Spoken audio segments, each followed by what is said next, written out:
Hi, I'm Andy Acton. And I'm Chris Strevens. This is Dentology, the Business of Dentistry podcast. Quite often we talk about that we're a product of our experience. But my goodness, that as a conversation just is staggering. It's when you try to unpack it in that phrase, or layers in there in the last 20 odd years. Yeah. I mean, it's talk about quite a lot of bases covered and experiences experienced. It was she's like she's a force of nature. And also I love the fact that she is such a different person now. Not solely down to business, but business had a huge bearing on her own personal development, outlook, experiences. Yeah, and I love the fact that she's built a group of 43 practices, being her. Yes, yeah, authentic. Not having to be someone else, but being her. And I Yeah. think that's brilliant, because that's a testament to her and her practices. Yeah, no, absolutely fabulous. Really, really enjoyable episode. That was good. Monday morning, 7 o'clock. Let me yawn. Well, people know it's recorded. All right. Just in case someone might think, flip, it's 7 o'clock and they're doing it live. Imagine if we did do it live every 7 o'clock. on a I'd Monday be in my morning. pyjamas. Yeah, it would be hard work. But then we'd have to change them. Oh, no, yeah, you have to change, put your proper clothes on. Yeah, true. But you'd have a cup of coffee. Yeah. Well, we've got a couple. Maybe a sandwich, but anyway. It's funny, isn't it? We've got so far through this process and we get good people every week, but every now and then you get somebody and you scratch your head and you're like, why haven't we had this person on before? How did we get so far in and not already talk to this person? Oh, because they avoided us. Well, on that basis, we now need to introduce someone that you've poorly set up. And No, it's going to be cracking though. She's going to be amazing. It's going to be a very good conversation. We're joined by Dr. Anushika Brogan, and Anushika's the CEO and founder of Damira Dental Studios. How are you, Anushika? Are you well? Yeah, Anushka, I'm fine, thank you. How are you? Very good indeed. Very good indeed. Yeah. Good to see you, actually. I haven't seen you for many years in face-to-face, but we go back a long way, as we say. Said so. Say again? I said, because I've been avoiding you, just said. Yeah. Well, that's true. I must admit, it's quite funny when I was at the showcase, I did see you running away a couple of times. But you were quicker than me, and I just thought it'd be terrible to try and rugby tackle you. No. Imagine. So we've got, I mean, geez, there's a lot to talk about. History. The way you've grown your business, we want to dig into that and unpick it. But before we get into the dental bit, I quite often think there's clues to who we become from our childhood.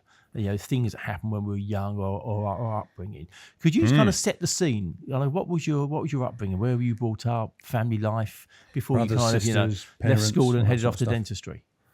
So I was brought up on the Isle of Sheppey, which is a tiny little island off the southeast coast of England that no one's ever heard about. Yeah.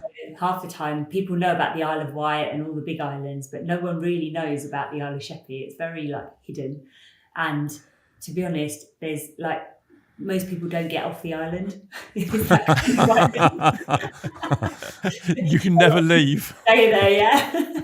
People just stay there. And when my dad came over, he had a choice of either going to Chelsea for a job or going to the Isle of Sheppey. And because my brother was quite young, he decided that being on an island would be nicer in terms of, our upbringing rather than being in the city. So that was his decision. He was like, actually, it's by the sea and it's a nicer environment.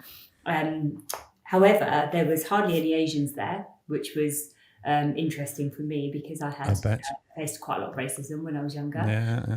And then also, I just wanted to get off because I really like city life. And so for me, I was just there was no buses. There was a bus once an hour that took us to mainland. It was really rural. There wasn't even a McDonald's when I was growing up there. So, it was very, very rural. And what did your dad do? He was a research chemist. Oh, right, okay. Yeah, so he worked for Abbott's laboratory. Right. And, he was there. So you, before you did dentistry, you started out on the route of pharmacy. So was that an influence from your father? Yeah, that's right. So I took my subject based on me doing pharmacy. Right. And then when I did pharmacy work experience, I hated it. So at that point I was like, no, I need to find a different career. And it kind of went from there really. What's interesting about that is, for me, work experience worked. because it shows you that it wasn't for you before you made the big decision of doing a degree and then getting into the business and realizing then that it didn't work for you. Lots of people, and they tend to be people probably over 35, 40, talk about doing work experience in dentistry. And that was the thing that turned their head. And they went, actually, I really love this. I enjoy it. So did you also get to do work experience in dentistry as well as in pharmacy? Yes, yeah. And was that an influence too? Yeah, I absolutely loved it. I had a tiny little girl from New Zealand. She was tiny, and I was like so tall compared to her. All I remember is she was so small, and she was quite young dentist, and she had extracted a tooth. And back then, there was less regulation, etc. And she let me use her drills and fill an extracted tooth with amalgam.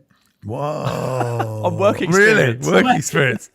Nowadays, you're lucky if you're allowed to sit in the same room as anything going on, It's so different now, but it was brilliant. I just loved it. I loved the talking to patients. I loved bringing them into the service, chatting to them, and I loved the practical side of it as well. So, for me, it was, as soon as I did that, I knew this was what I wanted to do. I'm just imagining that. Yeah. Do you want to go? Yeah. Yeah, it was like, you would never allow it now. That's unbelievable. No recognition. It's great. You have Hands on. Do you offer work experience through Damira, or have you explored it at all, or is it just too challenging these days? It's quite challenging, and we do let, so if we've got dentists who have family, friends, etc. Right. We do let them allow them to do it. There is a company that's just been set up. Actually, we've just been contacted by them, where they charge kids an amount to come and do work experience, because there's no incentive for the dentist to let people come in and do work experience, and it's quite challenging to have someone sit in a room with you. Whereas actually, if we can say to them, you'll get paid for the week, you do it. And it's hard because the amount of dentists we've talked to where the work experience has been so instrumental in them choosing dentistry. You think it's a shame, because there'll be certain people that will be well influenced by their parents, or they might have a family friend or family member. So those people are kind of being steered, but it's the kids that just never thought about it. Academically they're smart, but they just never get the opportunity to see what dentistry actually looks like, because obviously as a patient sitting in a chair, it's an incredibly different experience than somebody who's working in a practice, but they might never get to see that. It's a bit of a shame, isn't it? It is, I think. Yeah. And it's not dentistry's fault. I get the regulation and compliance and the system doesn't lend itself You get towards so much more doing work experience if people can do a filling. You bit of tooth whitening. Yeah, I mean, my son's doing dentistry, my niece is doing dentistry. So, Oh, really? Yeah, and you do have an impact if you talk to people about your career and you're passionate about it. Oh, yeah.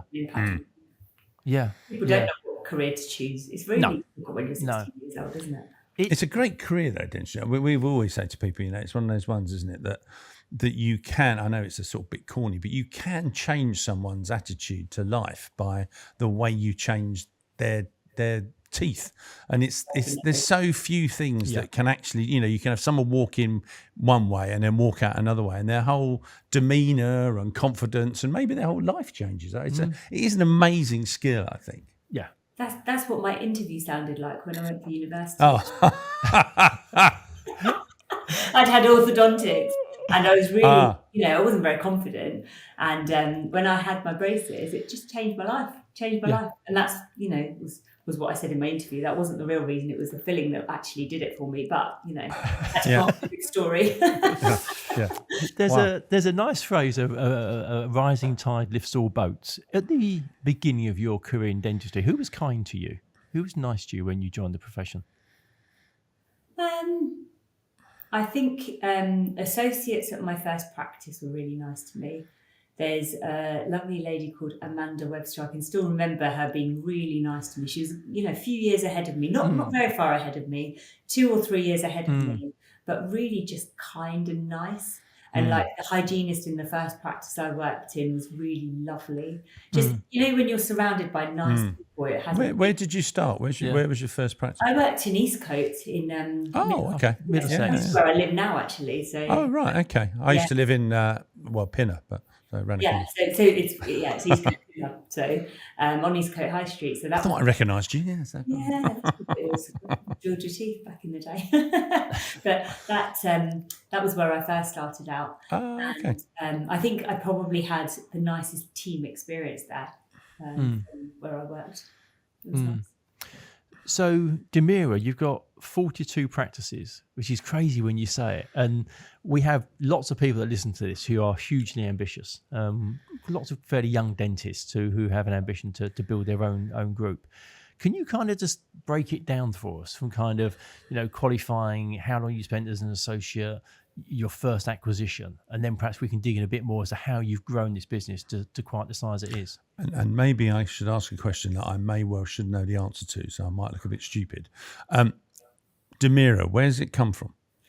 So I really like the name Amira. So I had my 2 boys, and before I got remarried, I needed to rebrand the business. Because my ex-husband wanted to keep the name of the business that I had grown to a certain size. Right. And so they recommended that I went for a name that was a non-word. Right. And I didn't want to call it anything to do with smile. So it had to be something different for me. And I really like the name Amira. And I always thought that if I had a daughter, I was going to call her Amira. Right. But then I thought, oh, that's quite a nice word. And then my brother passed away, and his name was D, short for Deepak. And so I just put the 2 things together. Nice. And that's how Damira was born. What's great, because it actually feels right. Yes. Do you know what I mean? It actually, you go, oh yeah, Damira. That's cool. Yeah. I love the originals. At the time, I remember people going, what kind of name is that? It sounds like Demerara, like, what are you doing? Is it like a play on sugar? And I was like, no, it's got nothing to do with it. Is it a play on sugar? It's got nothing to do with sugar. Oh yeah, teeth. Yeah, it's a subliminal marketing name. Yeah. I was like, no. But yeah, that's where the name came from. Oh, brilliant. Thank you. Great. I probably should have known that, but I just thought I'd ask a question. No, I don't think it's public knowledge necessarily. So very personal as well. Yeah, it's lovely. Yeah. It's a bit like Minish Talati has his group, Malmin, and that's something similar. That's a combination of his name and his late sister's name. I think when you can integrate things like that, it does make it quite special. Yeah, I always feel like he's there in the background. Yeah, which is nice. Lovely. So so go on. So tell us. So you pop out of dental school. So where did you qualify? What were the first few years like, and how did you get to your first practice? So I qualified from King's, and then in the year I qualified, it became GKT. So my qualification was GKT. And then I had lined up my VT position. And so I was going back to Maidstone in Kent. So I was going to live at home, had everything sorted, had decorated my bedroom at home. And then I got offered the oral surgery position at King's as a house officer, which is one of the best ones to do. Wow. And I was at this crossroads because I didn't want to let the guy down that I've booked my VT with. Because back then you could choose, couldn't you? Yeah. I just was at a crossroads, and then I was like, actually, I need to do what's right for my career, and this is a really good career move. And so I decided to go back to King's and do that job. And I did 6 months in primary care and oral surgery at King's. And then I did the next 6 months, which was more like an SHO position in Tooting, so St George's. Right. Oh, right, yeah. Brilliant. Both experiences were absolutely brilliant. I saw some crazy stuff. Like there was a guy who had sinus infections and we had to cut his face up and pull his face. It was like face off. It was amazing experiences, cancers and, people being stabbed and all sorts of things. It was great. So a really good year of my life. I say, in your first year. In my first year. Taking out loads of wisdom teeth. Yeah, it was really, really intense. Wow. So it was good. And then second year I did VT training. So that's when I ended up in Eastcote. And then I got an associate position because they didn't have enough positions for me to stay on. So I think I stayed on a Saturday, only on a Saturday morning working there. And the rest of the week I ended up getting a position in South Harrow because my ex-husband was living in Ealing and I was about to move in with him and get married. Right. So a couple of days in South Harrow, and the chap I was working for also had a practice in Whitechapel. So I did 3 days in Whitechapel and 2 days in South Harrow. So that was where I ended up working my first year. And then within my first year, got pregnant straight after getting married. And then I was living with my ex-husband's family, and I wanted to leave. And I'd saved up a little bit of money, and I was like, how do I get out of this situation? Because I want to leave and I don't know how to get out. And I went to see a clairvoyant, and I said to the clairvoyant, what do I do? Do I use my money to buy a practice, or do I use my money to buy a house? Because I don't know what to do. Yeah. And the clairvoyant said to me, use your money to buy a practice. It will be really good for you. Because if you end up with a house, all your money's going to go into the house and not into the business. And like now, when I look back on it, I was like 24 years old, 25 years old. What was I thinking to trust a clairvoyant with the whole vision of my life? Well, I did. Wow. But actually, it's great advice. Yeah. Great advice, isn't it? And she's on the board. Yeah. She's on the board of Damira. Should we buy this business? Hang on, let me just think about it. Yeah. I mean, life advice. So, yeah, it was fantastic. So then I started looking at practices, and I remember going to see a practice in Grays in Essex, and this practice, my first practice in Oxford. And I just got a feeling when I was driving back from the Oxford one that was the one. That was the one, yeah. And I ended up going. I was really pushy even from the beginning. If I think about what I did, there was an agent, and I turned up at the agent's offices on the Monday morning. I was like, I want to buy this practice, and they were like all, in a mess because it was Monday morning. And now thinking about it, I was like, what was I doing? I just woke up on Monday morning. I was like, I want to buy this practice. What do I do? Wow. So what were you then? So about 27, pregnant and wanting to leave. Is that about right? 24 and a half, maybe. Yeah, 24 and a half. Yeah, I was 24 and a half. Wow. And yeah, wanting to leave my position that I was in. Yeah. Trying to get out, had a deposit, and that was it. Flip. Wow. And you went on to buy that practice as well? I did, yes. Yeah, it completed when my son was 9 months old. Wow. What's that thing about the most stressful things you can do in your life, isn't it? One's buying a house or a business, well done. Yeah. Having a baby, well done. And getting divorced. Was that around about, that when it all sort of started, the divorce thing? Or no, was that subsequent to that? No, that was... only two out of three then. Yeah, I stayed for another 9 years after that. So, but I knew quite early on I was not happy. Are you quite a kind of gut-driven, emotional, instinctive person? Because you were saying you went to a clairvoyant, and then with Oxford you said it just felt right and I had to buy it. So do you kind of lead on your instincts quite heavily? Very much so. Right, yeah. Very much so. With people and with practices. Right, yeah. Okay. Yeah. Have you ever used a clairvoyant again? Yes, I did. When I was younger, I used to. Yeah. Not anymore, but I did used to go quite a lot when I was younger. So you've got your one practice, and most people stop at that point. That for most people, having a practice is enough. That completely consumes them. What was the time period between buying your first practice and then deciding that you wanted more? And did you then decide that you wanted more, as in I want to grow this big, or did you just think it would be quite nice to have a second, and then it kind of rolled out from there? So what happened was, so I bought my first practice in 2003, and then first couple of years was a massive struggle because there's so much to learn in the first couple of years. Back then it was easier, I think, than it is now with regulation, etc. But it's still hard, managing staff, managing big personalities. I can still remember I had a nurse who was throwing instruments across the room every time I ran late, and stuff like that. And when you think about it now, you're just like, I had no experience of managing whatsoever, and her moods were up and down all over the place and all.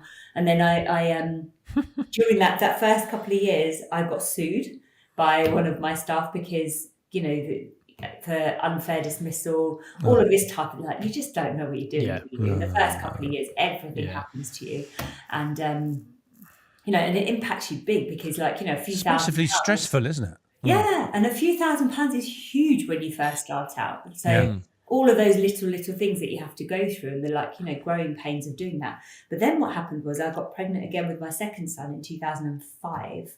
And by the time I had him in the November, I'd made my practice associate led, because I obviously wasn't going to work there for a few months. And because I had such a short maternity leave with my eldest son, I wanted to have a year off. I was like, no, do you know what? I want to have a year off to look after my children. I want to like spend some time with them. So I took a full year off on maternity leave. And by about 6 months in, I was really bored. Really bored. And I was like, I can't do this. This is not for me. And, it's not to disrespect people who do have extended maternity leaves, who decide that's for them. For me personally, that was not a choice I could make, because I'm a working girl and I wanted to work. And my best friend is a stay-at-home mum, and we always discuss like the different levels of stress. She has different stress to me, but we all, it's horses for courses, isn't it? Yes, things work for different people. And then I decided at that point that I wanted to do something massive with my life. And it was that last kind of 6 months where I was like, what can I do? What can I do? What can I do? What should I do? And my practice that I'd bought had started out as a 2-surgery practice. By the time I'd gone off on maternity leave in 2005, which was only a couple of years later, it had grown to a 4-surgery practice. Wow. And I was like, I think I can do this. I think I kind of get what people want. And if you give them what they want, they kind of come back for more. And I suppose, especially as you turned it associate led, so you knew that you could still make money. Yes. As an associate led business. So therefore you're thinking, oh, hang on a minute. Yeah, because actually if I can do that, then I can buy something you can do it elsewhere, But this was quite early days. Lots of people now obsess about, how do I grow an associate-led practice so I can go and buy another, and I want 10 and da-da-da. But you were kind of, with no blueprint, you were just kind of saying, I need it to be associate-led so I can take maternity leave. So it was a different driver. You weren't driving it because you wanted to step away to grow. You just wanted some maternity leave. But as a result of that, you ended up with a really good business that you didn't need to be in. Yeah. Which is now a model, it's brilliant. I ended up going back actually 2 mornings a week, but I privatised my patients, because I'd been there already for like 3 or 4 years. So I privatised the patients who had been coming to see me. And, most of them, I privatised to a DEM plan list. Most of them still see me. Right. 20 years later. So the one day I do in clinic is still in my original practice that I worked in. Nice. Oh, wow. Most of them still see me 20 years later. So, which is really nice, isn't it? Yeah, it is. It's lovely. Friends of yours, and all of that good stuff. You see your work fail, all of that stuff that we all know, which is really, really important, has happened to me. But then what I did was I looked for another practice that was closer to home, I'd say. So I found my practice in Chingford, and it was a property, and the business was for sale. And when I went in, you walked in and it was like a little battery farm, like tiny little reception behind a hatch. You know how very old school, hatch. And I just had this vision that actually if we opened up reception and made it more inviting for patients, it would do really well. So I bought that and remortgaged my house, guaranteed my house, which you have to do in the early days because you don't have any equity in anything else. No. I bought a house from the money that I'd made from the first practice. I'd put a deposit down on the house. Wow. So then I remortgaged the house and bought my second practice, and took out a bank loan. And I was lucky at that point, interest rates were quite low. So that was useful at that time, because I think that's now a little bit of a barrier at the moment, particularly for people to interest rates are quite high. And then I hired a company to come and remodel the whole practice to my vision, how I wanted it. Right, okay. We created 4 surgeries out of a building that was 3 surgeries, and I put a hygienist in there, and I think people miss that bit. People who own businesses don't realise how much income having a hygienist brings in. No, definitely, And that's one of the critical things that, with all the practices, they don't have hygienists. I think they're missing a trick. Yeah. Because that's Yeah, such agreed. easy money. And Definitely everybody agreed. Yeah. agreed. So did that, and then I started working in there. So I was working my 2 mornings in Oxford, and I started working in that practice because I wanted to see what the demographic was like, whether it was similar, if I needed to do anything different. And once I'd got it kind of established, then I hired somebody to replace me. Yep. And made that associate led. Right.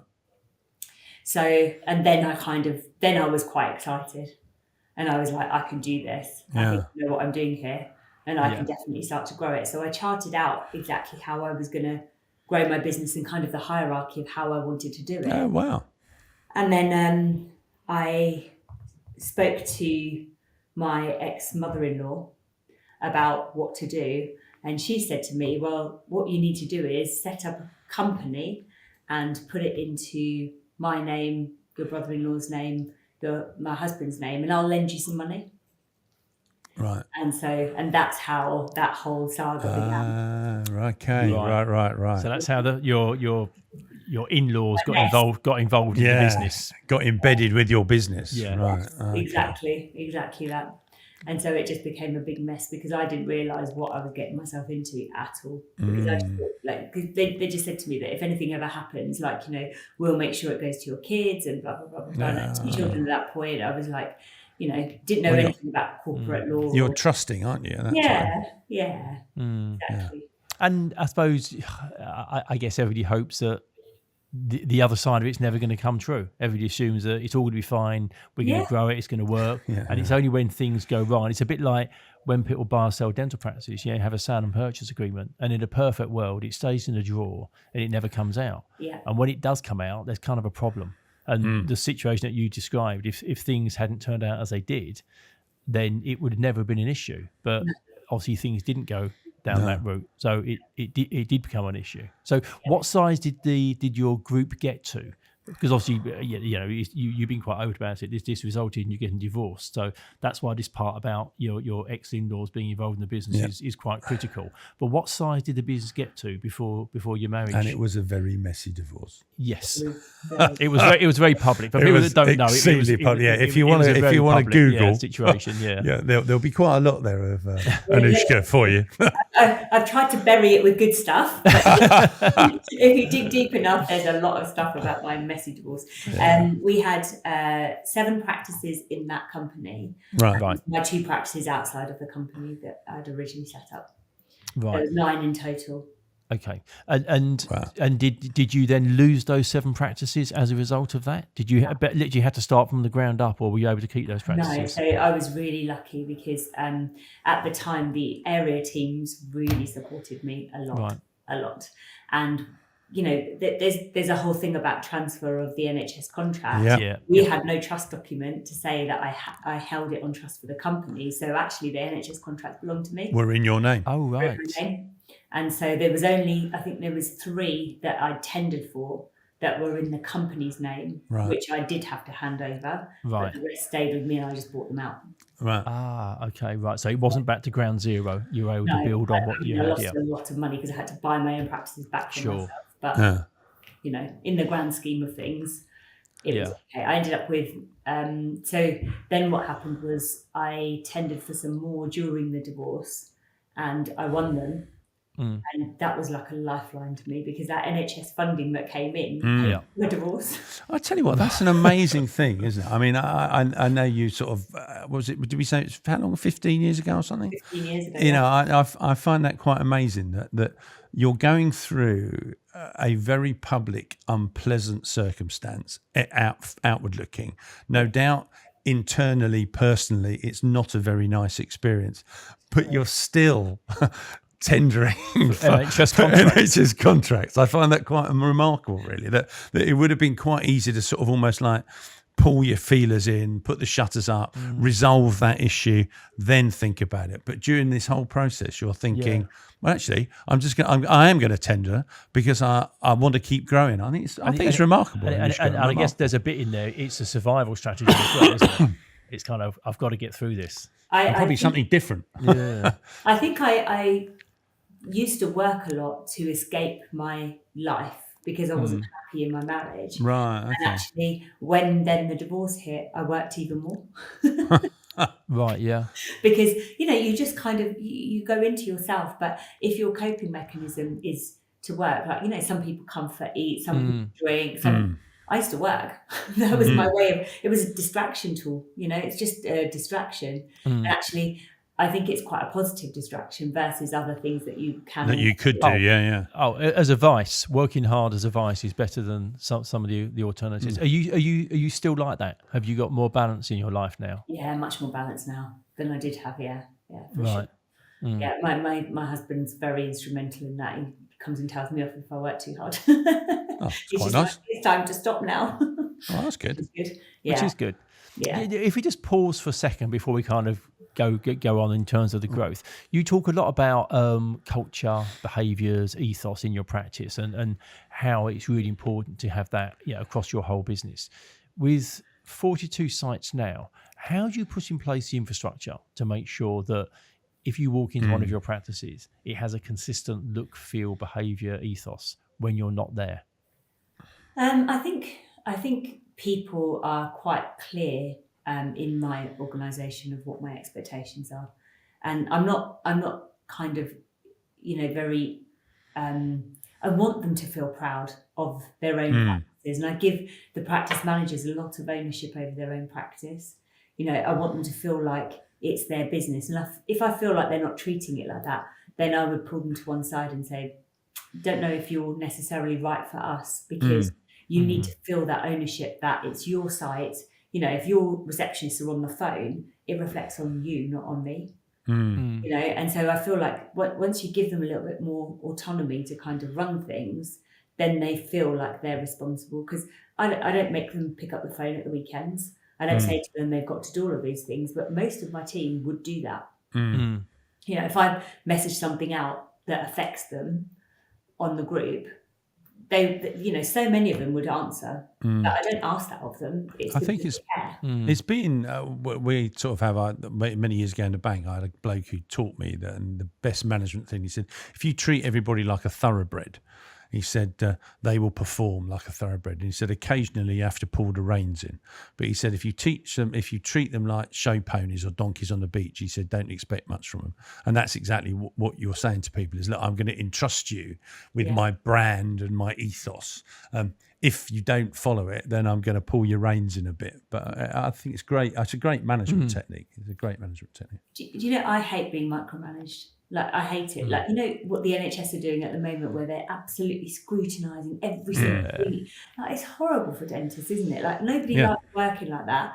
And it just doesn't breed, like, that's why people are leaving the NHS, because they just don't want to work like that. They don't want to be scrutinised all the time. If you give people, autonomy and responsibility, like, you do get the odd few that really abuse it. You do. There's people who don't turn up to work, take the mickey and go home early, all of that kind of stuff. You get caught eventually. Yeah, I mean, we always say, don't we? One of the things we feel sorry for dentists is that they've set the bar so low that basically, because when we used to be at work in the bank, that we would do a thing called exception reporting.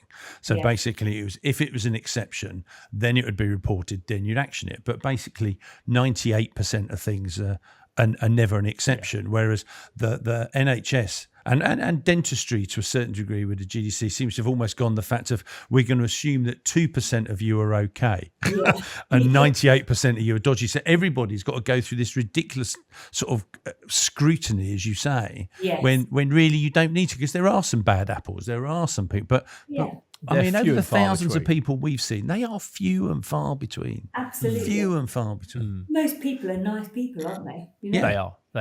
Yeah. They want to treat their patients well. They want to deliver the best service they can. But equally, building a team to your size takes time, doesn't it? You don't just kind of get the right person every time. There's quite a lot of there's a bit of a revolving door of you end up with some people that just don't fit, and it doesn't mean they're bad people. They just don't fit in your environment. That's right. They're not yours. And there's so many pointers, I think, that you can pick up on if people are not the right fit for your organisation.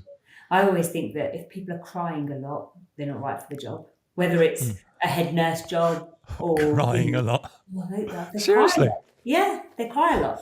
And actually people don't pick up, and I definitely didn't used to pick up on that early doors. But now if people say to me, I'm just crying a lot, I'm just like, that is because they're too stressed and they're out of their depth doing their job. That it's too big a job for them. And I think that, when you're managing a business, it's really important to understand that people have top levels of where they can get to. And, if you stress them past that top level, they just feel like they can't cope. Yeah.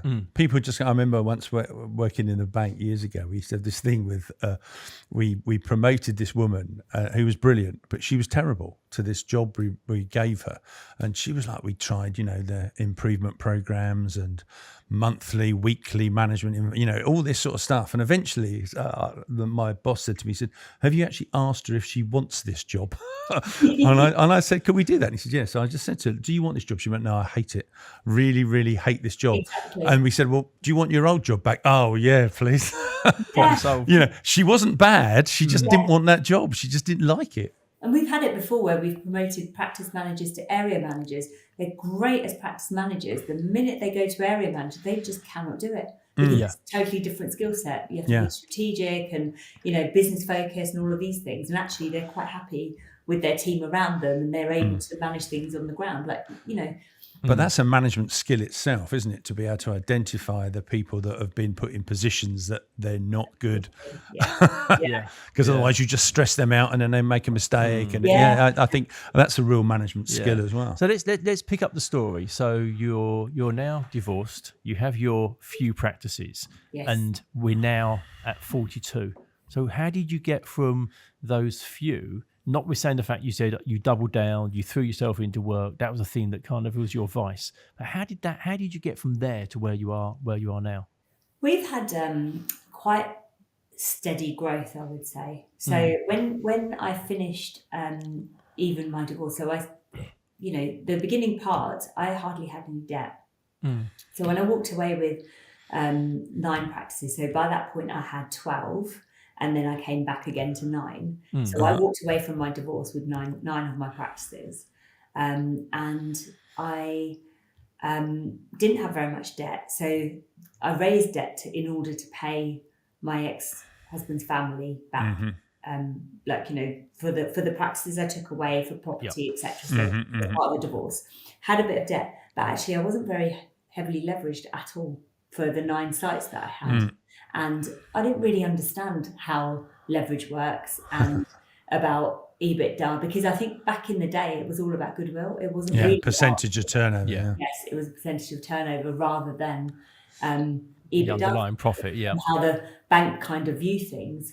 And I then consolidated all my debt into one place. And then I had a huge acquisition facility ahead of me. And so I was like, oh, actually I can probably go out and buy some practices. So I bought a couple of practices. I bought a practice in Bournemouth, and I bought a couple of practices Twickenham and things. And then I kind of let that kind of settle. Then I was thinking about doing a private equity sale. And so I ramped up quite a bit, thinking that in 2018 I'm going to go for a private equity sale. And so did all of that, had quite a few in the pipeline, and then decided it wasn't for me. Changed your mind. Changed my mind right at the 11th hour. Everything was kind of, set up. We'd almost gone ahead with the legals and things, and then I was this is not for me. How many practices did you have then, Anushka? I think I had about 18. Oh, wow. Yeah, about 18. But it's interesting because this is back to this gut instinct thing, isn't it? It was like, just, no, wasn't. It was giving me sleepless nights.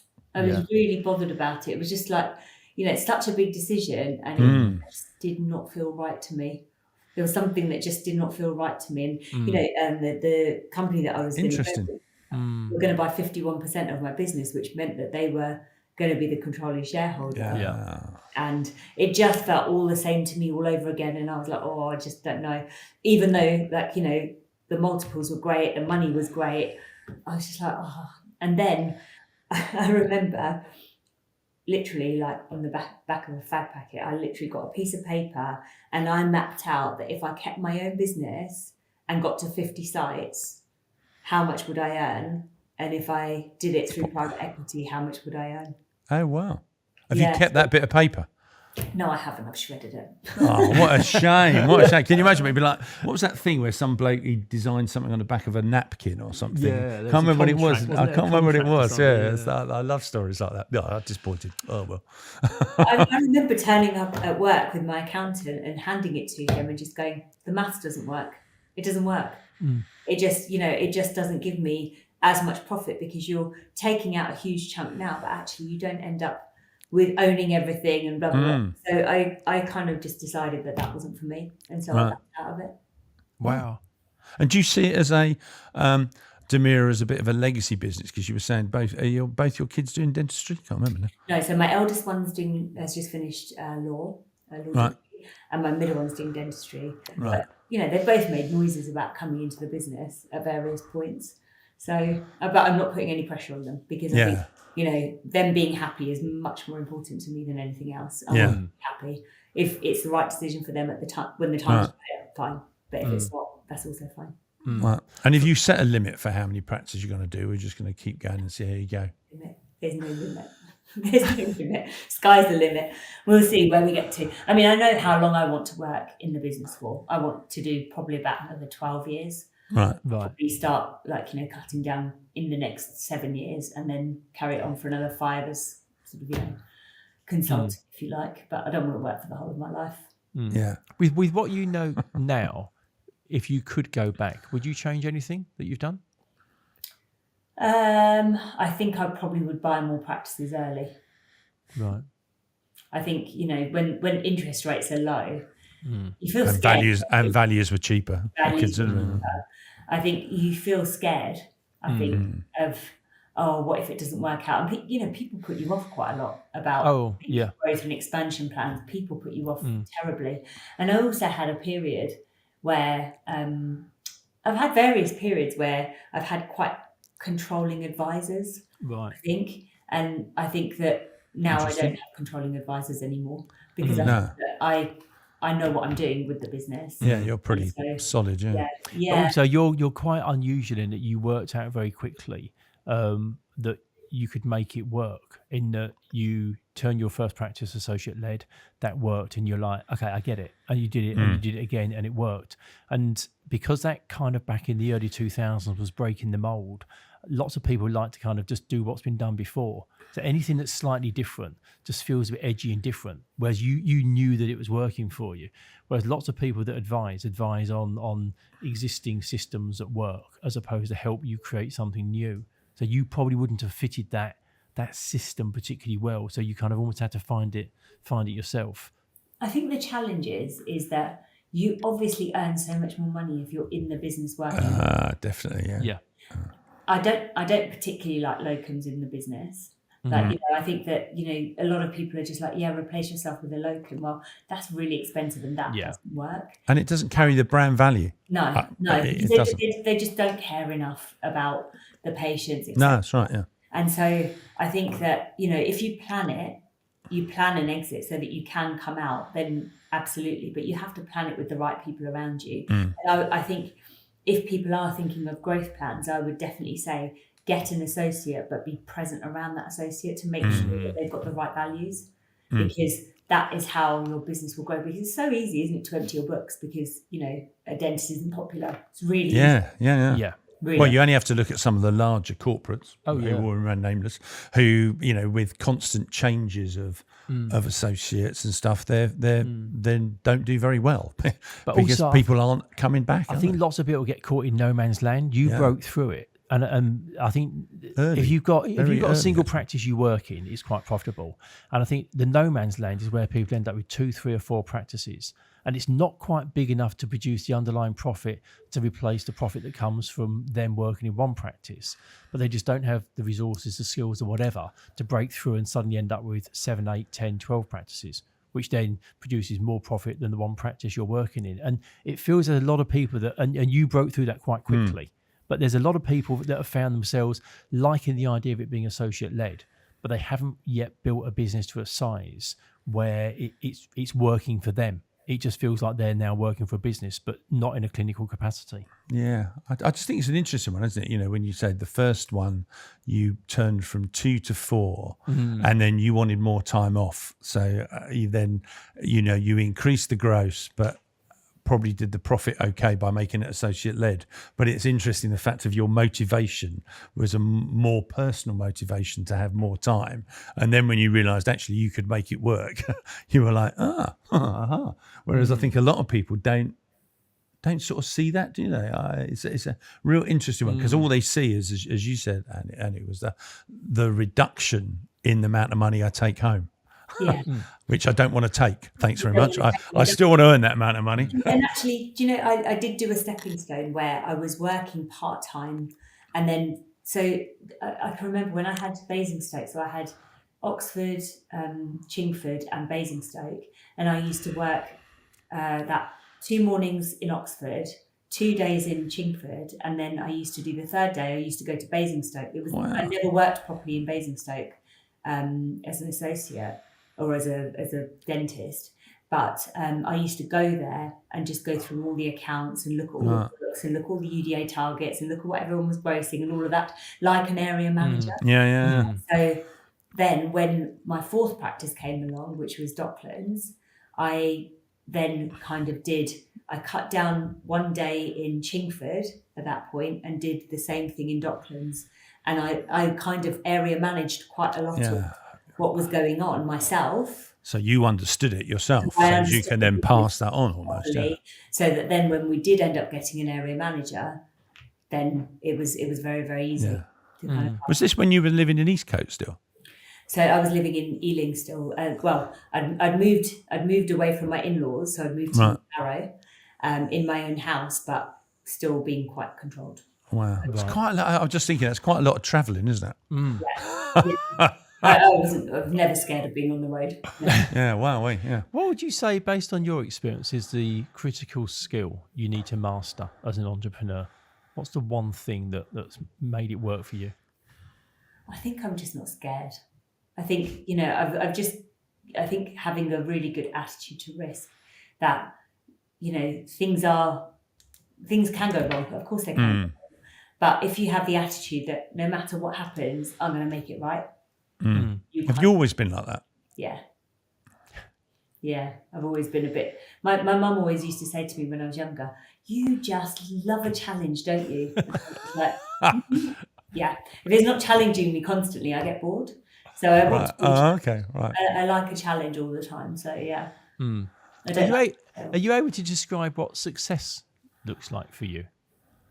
I think success is balance in your life. I think that you know, financial success is not enough for me. I think, you know, I think having, you know, good family values and good family around you is really important. Having nice friends around me, you know. Excuse me. It's so colourful to have lovely friends who really care about you and you can share your life with. That's really important to me. Health's really important to me.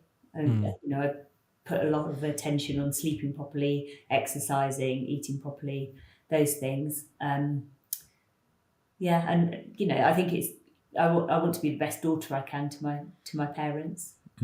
That's really important to me. I think all of those things are important. I don't think work's the only thing that's important. And I think it sounds to me like this is a byproduct of your experience of life as well. I think if we were talking to you 20 years ago, I don't think we'd have got that answer. No, you wouldn't have. I think we're hearing a very different response based on a lived experience and a lived life for where you are now. Yeah, and I think, like, you know, over the years, sometimes when I look back on decisions I made when I was in my 20s, I was so feisty and so. You're still pretty feisty, in fairness. Yeah, maybe, but I think you know, I was like a bull in a china shop with stuff, and, like, you know, the empathetic side of me wasn't there so much. You know, I didn't really understand people who were going through really difficult situations. Whereas now, you know, like, you know, some of my patients, when I sit and talk to them and they're like in their 60s and they're losing their partners because they've got MS or, you know, stuff like that, it really makes you think, what is life about?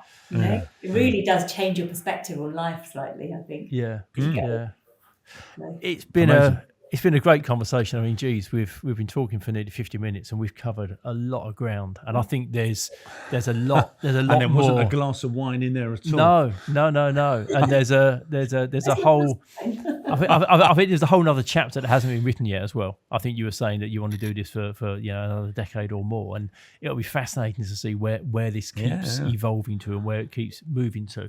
But we've got to the point where we have to ask you 2 questions before we can let you go. So the first question is, if you could be a fly on the wall in a situation, where would you be and who would be there? I think, do you know what fascinates me? How on earth were the Egyptian pyramids made? Oh, we've watched hundreds of documentaries on it. Isn't it aliens? It's got to be aliens. Yeah, I don't know. Like, no one can explain it. I want to know how they were made. That's what I want to know. I want to know how on earth those pyramids got there, because they're so heavy. How did they get? How? I just can't figure it out. Excellent. That's a good one. We've not had that before. We've never had that one. No, that's before. right, yeah. And if you could meet somebody, you can sit down with a nice glass of red wine with somebody and have a conversation. Who would that be? It would 100% be my brother. Really? It would be my brother, yeah. Tell us about your brother. He was 39 when he passed away, so quite young. And he was young, yeah. As well. He had a brain aneurysm, so Right. that popped, and so I feel like there was so much I wanted to say to him that I didn't finish saying to him, because like, number one, you're too young. You don't kind of, you don't expect that at 39, do you? You don't expect it. He just used to annoy me all the time. Sure. We used to fight all the time. Now I would just tell him how much I loved him, whereas back then I didn't. I kind of like, oh, you're so annoying. Yeah. All of that kind of stuff. So, yeah, that would be my 2. Brilliant. Thank you. Thank you so much for your time today. It's been fascinating. You're really good. You're Thank a busy person, but it's a great story to tell. And thank you for unpicking it as well. I think people will take so much from kind of seeing the highs and the lows and the toils and the troubles, but you're still here and you're still moving forward and you're doing it with good grace. Enthusiastic. People only see, like, quite often where you are now, don't they? They see, you with your 43 practices and it all seems, but there's the whole history and backstory to it all, which I think is the fascinating thing that people, grit required, a lot of tears, a lot of, struggles and stress, and it's all part of the journey. It's brilliant. Thank you very much. Lovely. Thank you very much for joining us today. Thank you very much. Keep well. Cheers. Thank you. Bye. Thank you for listening to this episode of Dentology, where we discuss the business of dentistry. If you like what you heard, please do subscribe where you found this episode. That would be amazing. And also follow us on Instagram.